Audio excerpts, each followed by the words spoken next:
রানীগঞ্জ বাজার এলাকা থেকে রানীগঞ্জ পাঞ্জাবি মোড় যাওয়ার সময় সিয়ারসোল রাজবাড়ি মোড় এর কাছে একটি দ্রুত গতিতে ওয়াগন গাড়ি যাচ্ছিল। হঠাৎই সেই গাড়ির সামনে একটি সাইকেল করে অজ্ঞাত পরিচয় বছর 50-এর সাইকেল আরোহী সেখান দিয়ে যেতে গেলে তাকে সজোরে ধাক্কা মারে ওই গাড়ির চালক।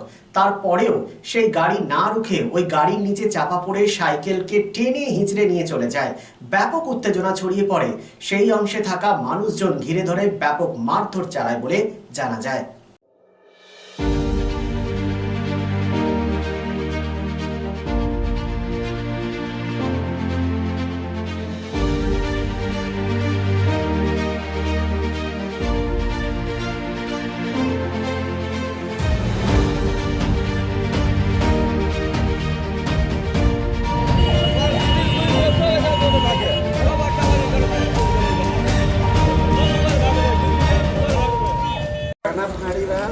ये हमारे निवासी जो एक थे गौतम भगत, उसका सियारसोल में एक दुर्घटनाग्रस्त में उसका मृत्यु हो गया एक्सीडेंट में।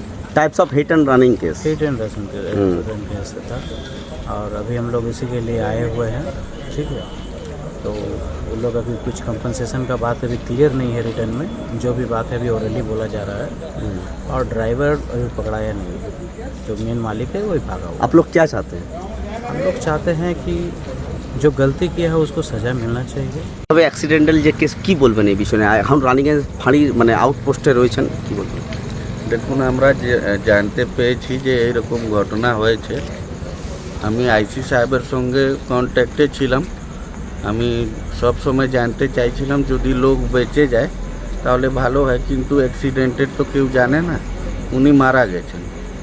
তো আমাদের মানবতার কথা আছে যে যিনি মারা গেছেন তার পরিবারের পাশে আমাদের দাঁড়ানো দরকার আছে। আমি এসছি, আমি ক্লেমের লোককেও ডেকেছি, তারা আসছে, যত বেশি করে ক্লেম দেওয়ানো যায় সেই বন্দোবস্ত আমরা করছি। উনার 3টি শুধু মেয়ে, পরিবারের ইনকাম করার শুধু উনি মানুষ ছিলেন, 3টা মেয়ে আছে, তাদের ফিউচার আছে, সেই সব দেখে আমাদের সেই রকম অ্যারেঞ্জমেন্ট করতে হবে। তাই তার জন্যেই আমরা এখানে এসেছি। আর আইসি সাহেবকে আমি রিকোয়েস্ট করেছি যেই জায়গাতে অ্যাক্সিডেন্টটা হয়েছে স্যার একদম সেটা খুবই মানে দূর দিক থেকেই জাম জঞ্জট কনজেস্টেড এলাকা আছে, সেটা পরিষ্কার করা যাক। ট্রাফিকের সব জাম জঞ্জট সরিয়ে মানে ভালোভাবে ট্রাফিক চলে, সেটা শুধু রাজবাড়ি মোড় নয়।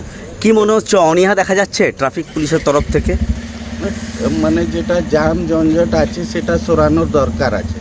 পাবলিকের তখন রেহাই হবে যখন জাম জঞ্জটটা ক্লিয়ার থাকবে। স্যার এই নিয়েই অনেকগুলো অ্যাক্সিডেন্ট হচ্ছে। তো আমরা রিকোয়েস্ট করেছি, কালকে আমরা ওসি ট্রাফিকের সঙ্গেও কথা বলবো আর আমাদের যিনি আইসি আছেন ওনার সঙ্গেও কথা বলে এই যে জাম জটটা সরানো যায় সেই বন্দোবস্ত আমরা করার জন্য। এখনো পর্যন্ত আইসি স্যার পাঞ্জাবি মোড় আউটপোস্টে যে কথা বললেন, কি মানে ডিসাইড কি হলো? ফুললি সাপোর্টিভ আছেন, উনিও বলেছেন যে এইরকম যে জাম জঞ্জটটা কম করার জন্য এইসব পদক্ষেপ আমাদের। না মুআবজা নিয়ে কি ডিসিশন হলো স্যারের সাথে?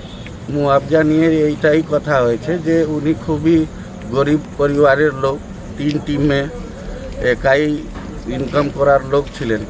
তো যতক্ষণ অবধি ক্লেম উনার পাওয়া যাচ্ছে না ততক্ষণ পরিবারের পিছনে আমাদের দাঁড়ানো। ক্লেমটা স্যার কার ক্লেমটা বলছেন? সেটা আপনার রোড অ্যাক্সিডেন্ট ক্লেম হবে।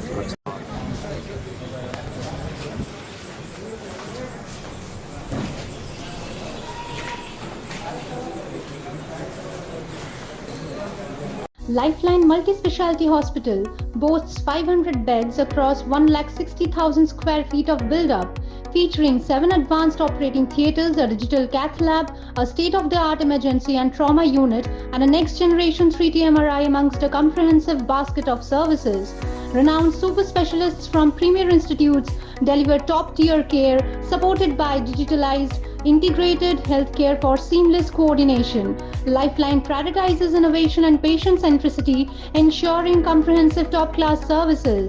So for premier medical treatment, visit Lifeline Multi-Specialty Hospital, Kalipahari, Asansol, NH2 District, Paschim Bardhaman, West Bengal. It's a good news for Asansol and Paschim Bardhaman district.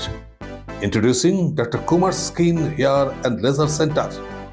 Dr. Atul Kumar, MD, Skin and Very, Dermatologist and Cosmetologist.